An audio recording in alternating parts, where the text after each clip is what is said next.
부활절 이후 또 귀한 찬양으로 우리 섬겨주신 시온 찬양대에게 우리 격려의 박수로 한번 우리 칭찬해 드리겠습니다.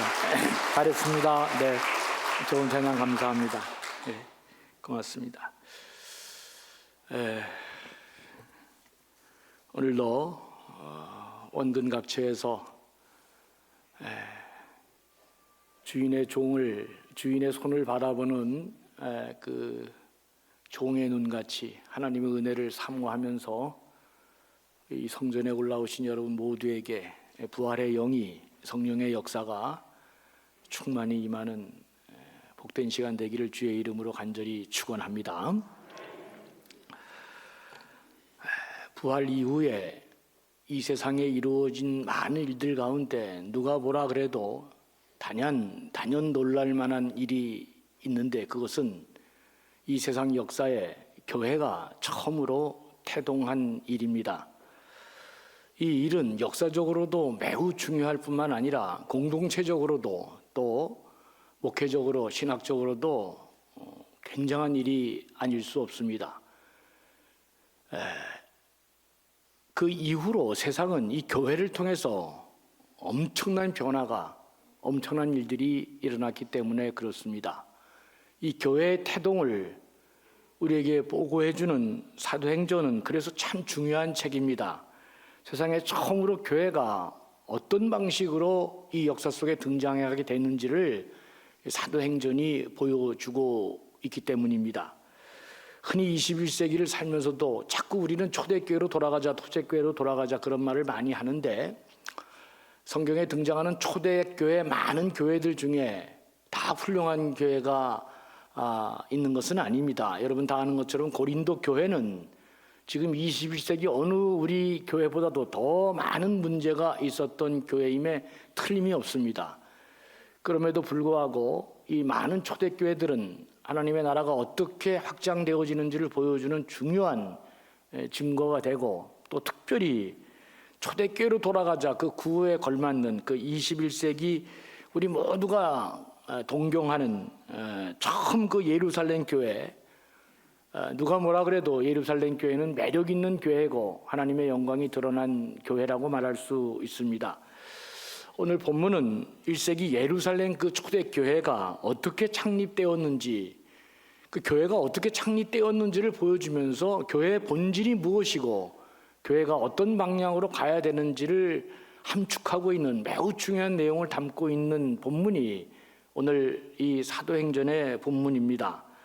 그렇다면 1세기 예루살렘 교회가 어떻게 창립을, 이 지구상의 역사에 처음으로 등장하는 교회를 준비했는가? 첫째로 그들은 기도하며 약속하신 성령을 기다렸다. 성경이 그렇게 말씀하고 있습니다. 그러니까 예루살렘 창립 그 첫 번째 교회를 준비하면서 그들이 제일 관심 있게 먼저 준비한 것이 뭐냐? 기도하면서 예수님께서 약속하신 성령을 기다렸다, 그 말입니다. 그들은 주님이 말씀대로 약속하신 성령을 기다렸는데 어떻게 하면서 기다렸냐? 기도하면서 기다렸다. 이게 사도행전이 보고해주는 아주 특별한 내용입니다. 그렇습니다. 여러분, 신앙생활은 이렇게 많은 경우 기다리는 것이 대단히 중요합니다. 오래된 것일수록 좋잖아요. 우리 교회 식당에서 그 뭐 김장할 때 이제 겉절이 같이 이렇게 톡 저한테 주는 것도 있는데, 겉절이도 맛있더라고요. 그냥 먹는 것도.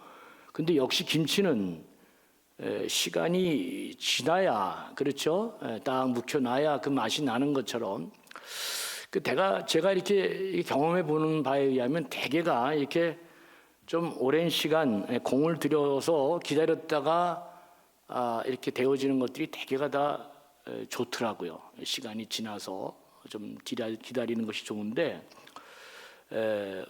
신앙생활도 이 숙성의 과정이 필요하다, 그런 생각을 초대교회부터 말씀해 주고 있는 것입니다. 성숙한 하나님의 자녀가 되기 위해서는 반드시 많은 시간이 필요한 것입니다. 그렇죠?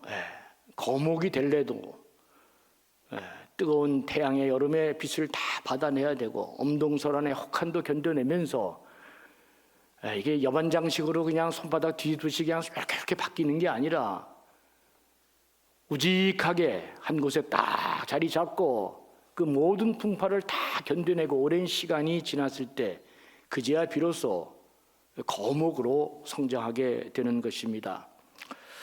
성숙한 하나님의 자녀가 되기 위해서는 시간이 걸리는 것입니다. 특별히 그리스도인들에게 기다린다고 하는 것은 무엇을 의미하는가? 그것은 기도하는 것을 말씀하고 있습니다. 신앙생활은 대부분 많은 것들을 기다리게 되는데 그럼 어떻게 기다리느냐? 사도행전은 기도하면서 기다리는 게 신앙이다, 그렇게 말씀하고 있습니다. 복음서 제자와 여러분 아시는 것처럼 사도행전 나타나는 제자들의 가장 혁명적인 변화는 그들이 기도하는 사람으로 바뀌었다고 하는 것입니다. 아시는 것처럼 누가복음과 사도행전은 한 저자가 기록한 책이죠. 근데 누가복음에는 다른 복음서와 비교할 수 없을 만큼 누가복음 저자는 예수님의 기도하는 모습을 너무나 많이 기록해 놓고 있습니다. 예수님이 일마다 때마다 기도했다는 것입니다. 그래서 중요한 일이 있을 때에는 밤을 새워서 기도했고, 더 중요한 일이 발생할 때는 금식하고 철야하면서 기도했고, 중요한 제자들을 뽑는 그런 일에는 또 밤새고 기도했고, 전날 밤에 기도했고, 그리고 새벽 미명에 일어나서 기도했다 그러고, 그 많은 사람들에게 시달리고 피곤한데도 한밤중에 또 기도하고 하루를 마감하고, 사람들이 막 왕으로 세우고 옹립하려 그럴 때도 그들을 먼저 보내고 제자들을 먼저 보내면서 홀로 산에 올라가 기도했다. 그러니까 예수님의 모든 일들은 기도와 더불어 이루어졌다는 것을 이 누가복음이 특별히 보도해주고 있는데, 그런데 사도행전, 다 다른 저자는 복음서로 끝나는데 사도행전까지 연결된 이 저자는 사도행전에서 제자들의 변화된 모습을 뭐로 설명하고 있느냐? 그들이 하루에 3번 작정하고 기도하는 제자들로 바뀌었다, 이렇게 지금 보도해주고 있는 것입니다. 주님이 하시던 그 막중한 일을 위임하시고 예수님이 하늘나라로 승천하셨을 때 제자들은 너무나 놀랬잖아요. 그들이 모여서 생각했습니다. 주님이 어떻게 이 놀라운 일을 하셨고 왜 우리에게 이 일을 위임하셨을까? 그들은 주님이 이 일을 기도하면서 하셨다는 것을 깨닫게 된 것입니다. 그래서 사도행전에 가면 제자들이 혁명적으로 기도하는 제자들로 바뀌게 됨을 우리가 볼 수 있습니다. 교회는 태동할 때부터 기도가 중요했고, 교회 태동을 위해 제자들이 결정적으로 열심히 한 게 무엇이냐? 기도했다. 이것이 사도행전이 우리에게 보여주는 귀한 내용입니다. 요새 우리 교회 중보기도팀이 정말 굉장한 기도의 능력으로 기도하고 있는 것을 볼 수 있습니다. 주일만 하는 게 아닙니다. 주일날 못 나오는 사람들은 수요일날 와서 기도하고, 엄청나게 지금 우리 교회가 기도의 능력이 발휘되고 있다. 불시에 제가 갈 것입니다. 중보기도팀 진짜 뜨겁게 기도하는 모습에 한번 저도 가서 마지막 힘을 같이 보태려고 합니다. 기도하면 교회는 새롭게 살아나는 역사가 일어날 줄로 믿습니다.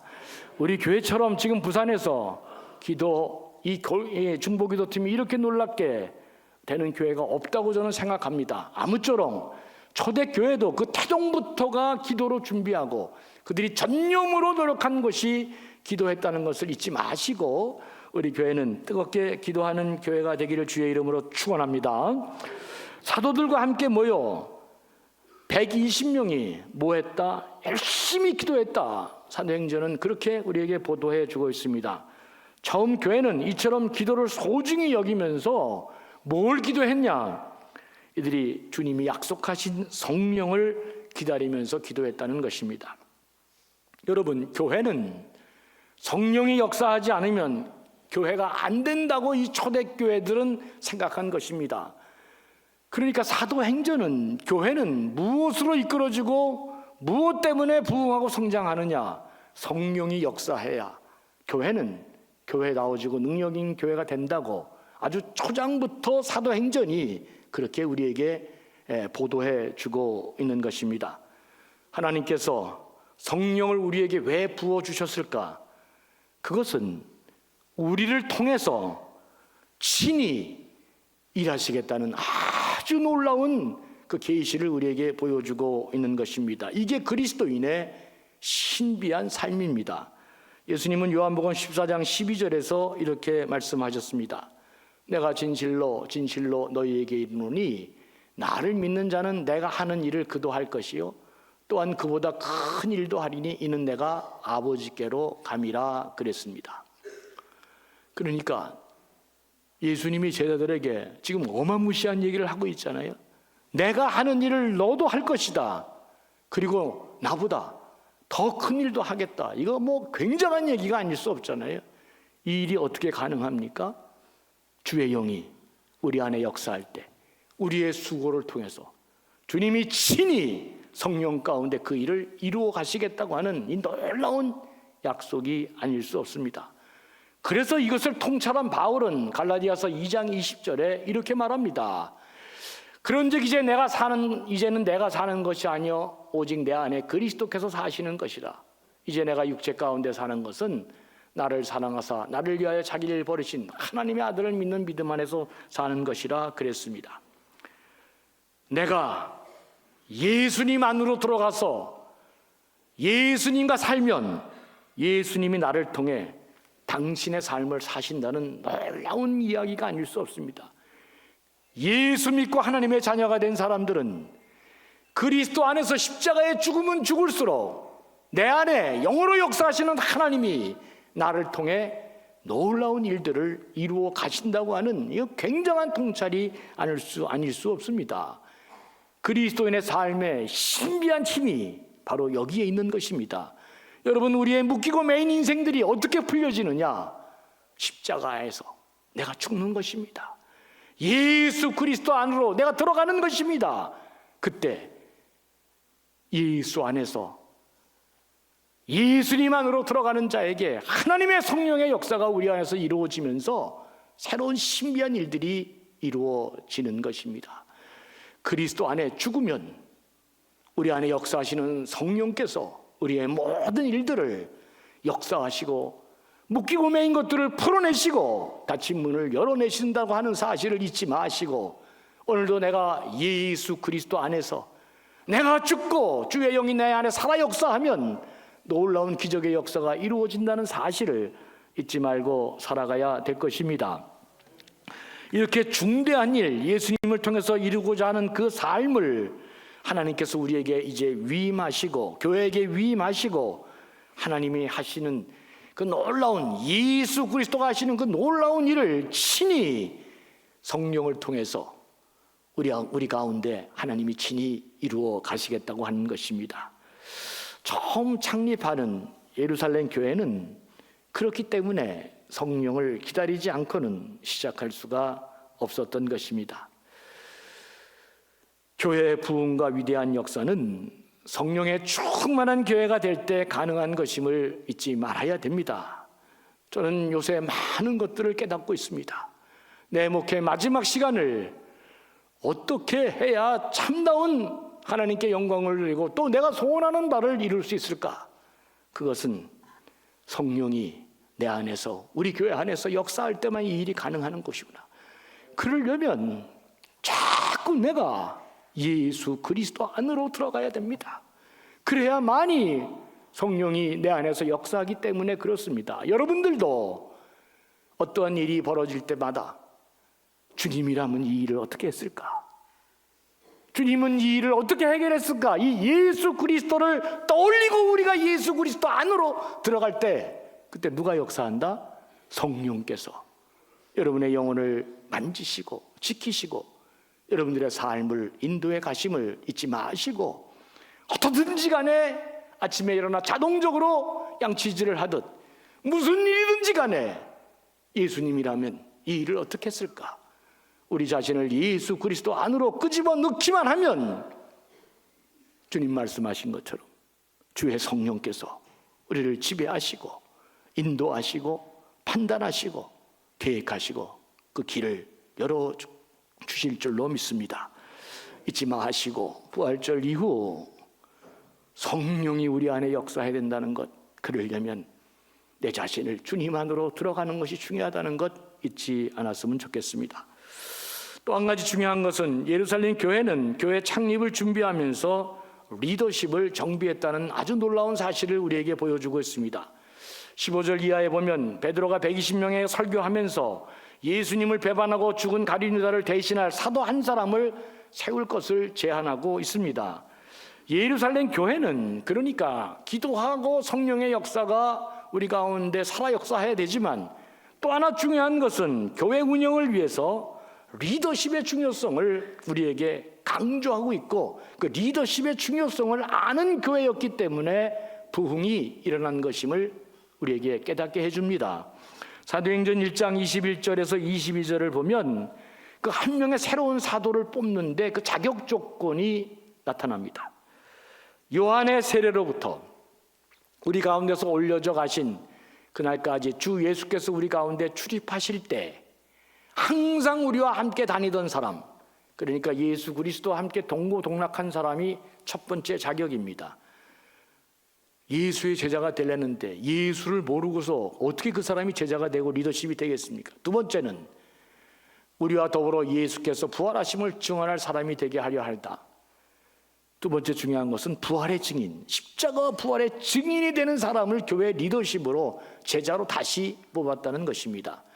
그러니까 사도의 자격 조건은 두 가지입니다. 예수 그리스도와 동고동락한 사람이고 예수를 잘 아는 사람이고, 두 번째는 십자가 부활을 증언하는 이 전도의 영이 있는 사람이 교회 리더자다, 그 얘기를 말하고 있는 것입니다. 여러분, 그 옛날 제가 목사 될 때 학교 신학교 갈 때는 1차, 2차, 3차 시험이 있었는데 제일 중요한 게 3차 시험이었습니다. 3차가 뭐죠? 면접입니다. 면접. 그때 면접 볼 때 교수님들이 얘가 진짜 예수 그리스도를 인격적으로 경험한 사람인지, 예수를 진짜 만난 사람인지, 두 번째는 그래서 자기 인생을 바치는 소명과 사명의 사람인지. 여러분, 우리 그리스도인들 중에서 왜 우리가 교인들이 목사님들에게, 그 나이도 어린 목사들에게 예우를 하고 존경을 합니까? 오늘날 우리 그리스도인들 중에 가장 위대한 헌신은 그래도 신학교에 가는 것이라고 옛날에 어른들이 믿었기 때문입니다. 한평생을 예수 그리스도 만나 자기를 주님께 드렸기 때문에, 그 희생의 절정이 주님 앞에 자기를 드리는 사람으로 생각했기 때문에 오늘날에도 그 나이 어린 사람들에게도 우리가 존경하고 또 이렇게 잘 사랑하고 그런 거 아니겠어요? 우리가 목사 노릇할 때는 제가 선배님들은 무슨 월급 준다 이런 말을 제가 들어본 적이 없어요. 다 사례비라 그래요. 사례비. 그냥 사역하는데 간신히 그렇게 살라고. 야, 이번에 프란시스코 교황이 돌아가셨는데 남긴 유산이 100불밖에 없답니다. 100불. 야, 진짜 그 문형배 뭐 이런 사람들 그 뭐 대법관 은퇴하시는데 자기는 평생 대한민국의 모든 사람들의 수준에 그 중간 정도 이상을 넘지 않는 그런 삶을 살기로 작정했다는 게, 그래서 내가 진짜 너무 부끄러워가지고요. 야, 진짜 저렇게 위대한 사람들이 많이 있구나. 여러분, 면접할 때 제일 중요한 것은 소명과 예수 그리스도를 진짜 만나서 얘가 주님을 위해서 한평생 그 길을 갈 수 있는가, 이게 제일 중요한 시험이었습니다. 여러분, 교회에서 중요한 리더십을 세울 때 돈 많은 사람을 세우고 재능 있는 사람을 세우고 무슨 기술이 뛰어난 사람을 세우면 교회는 어떻게 될까요? 교회가 안 됩니다. 그거는. 제가 2부 때 이렇게 설교하니까 어떤 분이 목사님 돈이 안 좋아요 그러더라고요. 여러분, 돈이 좋아요 안 좋아요? 기술이 있고 재능이 있는 게 좋아요 안 좋아요? 그게 왜 안 좋겠어요? 좋지. 그런데 이게 다 있는데 뭐가 없으면 예수님을 모르고 소명과 사명과 믿음과 기도하는 성령의 사람이 아니면 이 사람은 시간이 가면 갈수록 교회를 아주 이상한 사람으로 만들게 되고 사람들도 다 이상한 길로 가게 만드는 아주 결정적으로 교회를 망치는 길이 되는 것입니다. 교회, 돈도 필요하고 재능도 필요하고 기술도 필요하지만 반드시 그 밑바탕에 그것을 떠받치는 힘이 있어야 되는데 그게 뭐냐면 주 예수 그리스도를 제대로 알고 소명과 사명의 사람이 될 때 그 모든 것들이 제대로 기능할 수 있다. 처음 교회 지도자들에게 이런 것을 요구한 것은 교회의 가장 중요한 것은 복음이기 때문에 그렇습니다. 복음을 경험한 자, 그리고 복음을 전할 사람, 그런 사람이 사도가 돼야 되고 교회 리더십이 돼야 된다고 사도행전은 지금 말씀하고 있는 것입니다. 이런 사람을 교회 지도자로 삼아야 하는 것은 교회가 주님 오시는 그날까지 복음을 전하는 공동체가 되어야 함을 말씀하고 있는 것입니다. 오늘 전도국에서 여러분들에게 이미 한두 주 전에 벌써 광고한 것처럼 오늘 영혼 구원을 위한 작정하는 날입니다. 참 잘한 것입니다. 제가 그래서 이동규 장로님을 전도국장으로 잘 세운 거죠. 예, 저분이 영혼을 사랑하는 마음이 있기 때문입니다. 오늘 같은 날 얼마나 좋습니까? 부활한 이후 우리 모두가 달려가야 될 첫 번째 길이 뭐냐? 영혼 구원하는 일에 우리 모두가 달려가야 된다. 오늘 여러분 이 작정주의를 가볍게 생각하지 마시고 이게 오늘 교회가 존재하는 이유고 내가 예수 그리스도의 제자가 된 아주 중요한 이유라는 것을 꼭 기억하시면서 하나님 앞에 내 그 본질, 내 사명을 잘 전달하는 그런 복된 날임을 믿고 우리가 정말 이 영혼 구원을 위해 작정하는 시간이 되어야 될 것입니다. 교회는 예수 그리스도의 십자가와 부활의 복음을 전하는 그 책임을 맡은 이 세상의 단 하나의 공동체임을 잊지 않는 거룩한 사람들이 되기를 주의 이름으로 간절히 축원합니다. 사랑하는 교우 여러분, 또 하나 가장 중요한 것들은 이 하나님께서 우리 교회를 왜 이렇게 리더십을 새롭게 교체해 주셨을까? 제가 그런 생각을 많이 합니다. 이번에 오신 새로운 교육자들은 진짜 복음의 열정에 불타고 그리고 참으로 헌신적이고 순수하고 교회를 위해서 희생하는 사람들임을 제가 참 놀랍기만 합니다. 하나님이 어떻게 우리 교회를 이제 만들어 가실지 참 기대도 되고 제가 흥분도 됩니다. 새롭게 우리 교회를 리더십을 다 교체해 주시고 이제 장로님과 더불어 교회 모든 중직과 더불어 우리 교회가 어깨를 걸고 서로 격려하고 사랑하면서 교회의 본질이 무엇인지를 하나하나 만들어가는 살아 역사하는 교회가 될 것임을 여러분 잊지 말기를 바랍니다. 마지막으로 한 가지만 더 생각하는 것은 왜 처음 예루살렘 교회는 가룟 유다 그 자리를 놓고 꼭 한 명을 채우려고 했을까? 왜 초대교회는 11명의 지도자로 하면 되지 꼭 12명을 채우려고 저렇게 했을까? 12명을 채우려고 한 이유가 무엇일까? 여러분 뒤에 가시면 알겠지만 야고보가 제일 먼저 순교하잖아요. 근데 뒤에는 야고보가 순교해도 한 사람이 인원을 채우지 않았습니다. 그 뒤에 계속 순교해도 그냥 그대로 갔습니다. 근데 왜 유독 처음 교회가 시작할 때는 왜 전열을 정비하면서 꼭 12명으로 제자로 시작하려고 사도행전이 그렇게 우리에게 말씀하고 있는 것일까? 사랑하는 교우 여러분, 이 12명의 지도자에는 상징적인 의미가 있기 때문에 그렇습니다. 굉장히 깊은 신학적인 의미가 담겨있기 때문에 그렇습니다. 12명의 사도는 바로 이스라엘의 12지파에 대한 상징이었기 때문에 그렇습니다. 그러니까 지금 막 세워지는 이 교회는 새로운 이스라엘임을 성경이 지금 우리에게 증언해 주고 있는 것입니다. 주님이 십자가 복음으로 세워진 이 교회는 구약시대 이스라엘 통해서 하나님이 하시려고 했던 그 일을 이제는 새 이스라엘로 교회에 위임하고 다시 계승해서 그 일을 이루어 가시겠다고 하는 상징적인 의미가 이 12명의 제자로 시작하려는 아주 깊은 신학적인 의미가 담겨 있는 것입니다. 이스라엘은 하나님이 선택하신 사람들인데 이제는 교회야말로 새로운 사명으로 하나님이 선택한 사람들임을 처음 역사에 태동하는 교회를 통해 이 놀라운 의미를 지금 사도행전이 우리에게 보여주고 있는 것입니다. 사랑하는 교우 여러분, 그렇다면 이스라엘의 사명이 무엇입니까? 이것은 아브라함 때부터 시작된 놀라운 약속으로 전해 내려온 것입니다. 하나님은 아브라함에게 내가 너에게 땅 주겠다, 별에 빛나는 땅의 모래알처럼 네 자손을 주겠다, 내가 네 하나님이 되어주겠다, 세 가지를 약속해 주시고, 그러면서 그 축복 속에서 무슨 사명을 주셨냐면 창세기 26장 4절에 보니까 이 위대한 약속을 주셨습니다. 네 자손으로 말미암아 천하 만민이 복을 받으리라. 천하 만민이 너와 내 자손을 통해서 복을 얻을 것이다. 하늘의 복이 네 자손을 통해서 세상의 많은 사람들에게 전파될 것이다. 이게 하나님이 계획하신 이스라엘을 택한 위대한 약속이자 비전이었습니다. 그런데 이스라엘 백성들은 여러분 아시는 것처럼 세계만 관심 가졌습니다. 땅 주세요. 그리고 지금도 땅 안 뺏기려고 저렇게 난리를 피는 것입니다. 자손 주세요. 그리고 내 하나님 되어주세요. 그리고 마지막 이 중요한 복의 유통자의 삶을 포기하고 그들은 실패한 민족이 되고 말았습니다.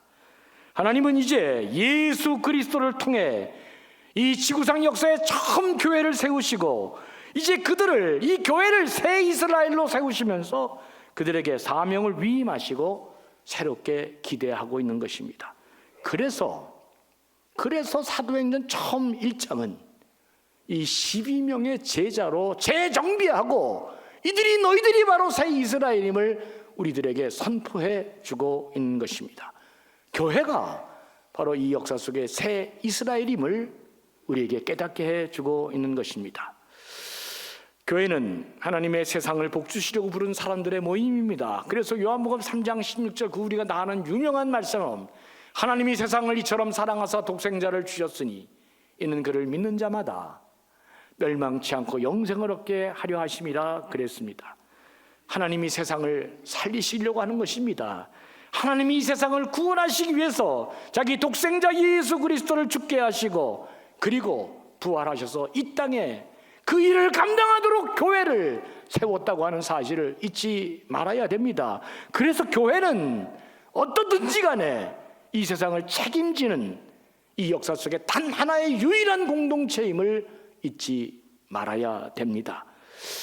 성경의 인물 가운데 우리가 요셉을 잘 알고 있습니다. 창세기 아브라함을 선택하고 창세기는 어떤 인물로 마감되느냐? 요셉으로 마감이 됩니다. 아시는 것처럼 요셉은 여러모로 얼마나 많은 어려움과 고난을 겪었습니까? 그럼에도 불구하고 요셉이 참 특이하잖아요. 이게 종으로 팔려가던 보디발의 아내 보디발의 종으로 갔는데 그 보디발을 다 살려냅니다. 보디발 장군이 얼마나 얘가 복덩이면은 모든 열쇠를 다 줬겠어요? 감옥에 가도 간수장이 그에게 열쇠를 다 줍니다. 왜? 얘한테만 맡겨놓으면 모든 게 다 잘 되는 것입니다. 그러니까 여러분 이 모세를 보면 갑자기 모세가 아니고 요셉을 보면은 우리 그리스도인들이 어떻게 삶을 살아야 된다 하는 것을 이게 하나님의 사람의 모습임을 잘 보여주잖아요. 그리고 창세기가 장엄하게 맨 마지막에 뭐로 끝납니까? 종으로 팔려간 이 요셉이 마침내 국무총리가 돼서 그 가난과 기근 속에 전 세계를 살리는 위대한 사람으로 그렇게 창세기가 끝납니다. 하나님의 사람은 나 하나 잘 먹고 잘 사는 게 아니라 이 지역과 이 나라와 이 민족과 전 세계 열방을 살리는 천하 만민이 너를 통해 복을 받는 사람이 되어야 된다. 그 복을 나눠주려면 우리가 먼저 복을 받아야 돼요? 안 받아야 돼요? 이건 뭐 당연한 것이잖아요. 여러분 뭐 어디 절강 가서 복을 받겠어요? 우리가? 교회 하나님을 통해서 복을 받아야 되는데 우리가 왜 이런 삶이 살아도 가능하냐? 우리는 세상 사람들과 달리 하늘이 열려있기 때문에 그렇습니다. 기도하는 게 그래서 중요해요. 세상 사람들은 다 자신의 지혜와 재능과 잔머리로 자기 인생을 경영해 가지만 기도하는 사람은 하나님을 통해서 내 인생을 경영하겠다고 하나님 앞에 작정하는 사람 아닙니까? 우리가 왜 기도가 중요한 것입니까? 기도가 바로 하나님을 통해서 내 인생을 경영하겠다는 그 사람의 위대한 신앙 고백이기 때문에 하나님이 그 기도를 들으시는 것입니다. 이제 부활절 이후에 우리는 기도하는 사람이 되어야 되고 성령이 역사하는 사람이 되어야 되고 그리고 늘 우리가 천하 만민이 우리를 통해서 복을 받는 사람이 될 것이다. 이 귀한 마음을 갖고 그러니까 천하 만민이 나를 통해서 복을 받을 것이다. 그러니까 나도 복되고 잘 될 것이다. 그 믿음으로 세상을 살아가야 될 것입니다. 우리끼리도 잘 도와주고 서로 사랑하고 격려하는 사람이 되어야 될 것입니다. 여러분, 이번 부활절은 장애인 날입니다. 어떻게 저는 처음 봤는데 장애인 날이 딱 부활절에 우리 교회에서 그렇게 예배를 드리게 됐는데 그 부활절 예배를 드리면서 이 장애인 담당자들이 저한테 다 전화 걸었어요. 목사님, 장애인들을 섬기고 이렇게 일하지만 부활절 예배 드리면서 장애인 주일을 맞았는데 처음으로 자기가 부활의 복음을 목사님을 통해서 들었는데 그렇게 눈물이 나고 감격스러움이 넘쳐났다고 얘기하는 거예요. 교회 와서 함께 예배 드리는데 장애인들과 비장애인들이 함께 예배 드리는 그 장소에서 이 장애인들이 처음으로 부활의 복음을 듣고 너무너무 감격하고 그날 너무너무 좋았다 그래요. 이금정 권사님이 저한테 얘기했습니다. 목사님, 이렇게 음식을 많이 준비했는데 음식이 모자랐습니다. 아마도 장애인들이 많이 먹지 않았을까 싶습니다. 예, 그분들은 우리 교회만 오면 그렇게 음식을 잘 드시더라고요. 너무 맛있대. 예, 얼마나 행복합니까? 여러분, 우리 카페 리프트가 한 2천만 원 됩니다. 그 장애인들이 와서요, 단체 놀랍니다. 우리 교회. 제가 미국 갔을 때 한 장애인이 대학에 들어갔더니 그 장애인도 똑같은 정상인들과 교육받아야 된다고 총장이 그 장애인이 수업받는 게 부족함이 없도록 하기 위해서 학교를 다 바꿔버리더라고요. 내가 그걸 보면서 너무너무 놀라고 이게 돈 있다고 인류가 되는 게 아니구나. 수준이 다른 걸 그때 알았습니다. 더불어 함께 가는 좋은 세상, 살만 나는 세상을 이런 사람들이 이렇게 만들어 가는구나. 우리 교회 저게 상징적인 진짜 좋은 기구입니다. 우리 교회는 앞으로 모든 사람들이 살만 나는 그런 우리나라 되도록 우리 교회가 그 일에 선봉에 서게 될 것입니다. 사랑하는 교회 여러분, 어떻게든 많은 사람들을 이루게 하는 교회, 그 교회가 좋은 교회입니다. 우리 교회도 1세기 예루살렘 초대교회 정신을 그대로 채택해서 실행할 수 있도록 천하 만민이 우리 교회를 통해서 복을 받는다. 적어도 사상구에서 일어나는 일들은 우리 교회가 다 책임진다. 이런 마음으로 갖고 우리가 교회 신앙생활을 하면 열려있는 하늘을 통해서 하나님께서 우리에게 그 많은 복을 허락해 주실 줄로 믿습니다. 하나님은 우리를 통해서 세상을 사랑하고 구원하기를 원합니다. 이 말씀을 다시 마음에 새기면서 그렇게 하려면 우리 모두에게 하나님이 복을 주실 것입니다. 잊지 마시고, 여러분 존귀하고 복 있는 자들이고 마침내 우리를 통해서 세상의 모든 사람들이 복받는 사람이 될 거라는 것을 잊지 마시고, 앞으로 우리 남은 여생의 삶을 사도행전 처음 교회 정신으로 그렇게 치달아 살아가는 우리 복된 감전교인들 되시기를 주의 이름으로 간절히 축원합니다. 긍휼이 풍성하신 아버지 하나님, 부활절 이후 첫 번째 주일을 저희가 맞습니다.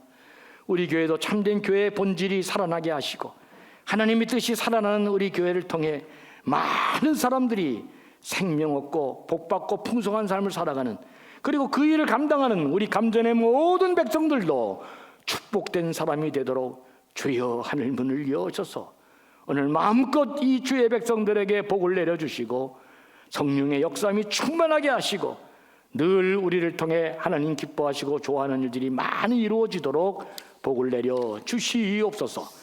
감사하며 예수님의 이름으로 간절히 축복하며 기도합니다. 아멘.